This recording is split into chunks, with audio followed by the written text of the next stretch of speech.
Bwana Yesu asifiwe, wapendwa watu wa Mungu. Katika harakati zinazoendelea katika ulimwengu, tunaona vita, matetesi ya vita na changamoto za misukosuko na parapara. Haya yote ni mwanzo wa utungu, kama Yesu anavyosema, ule mwisho bado. Vita kuu ya mwisho ambayo inakwenda kumleta Kristo, au vita ambayo inakwenda kufunga kwa historia ya ulimwengu, itakuwa ni mgogoro kati ya siku.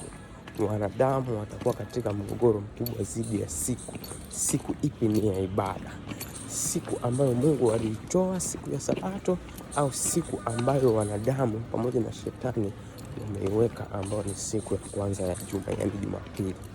Kwa mgogoro kati ya siku ambayo tunauona kwa sasa, tushuhudie kwamba mgogoro huu utaendelea kuwa mkubwa, na Mungu pekee ndiye atakayeamua kwamba mgogoro huu sasa, mimi nilitoa hii na sikutoa hii.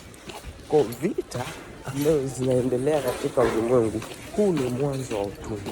Lakini pambano kuu la mwisho, mvutano mkuu wa mwisho, huwa ni kati ya uongo na ukweli, kati ya siku ya saba ya Sabato na kati ya siku ya Jumapili, ipi ni siku ya ibada, na katika huo Mungu ataamua.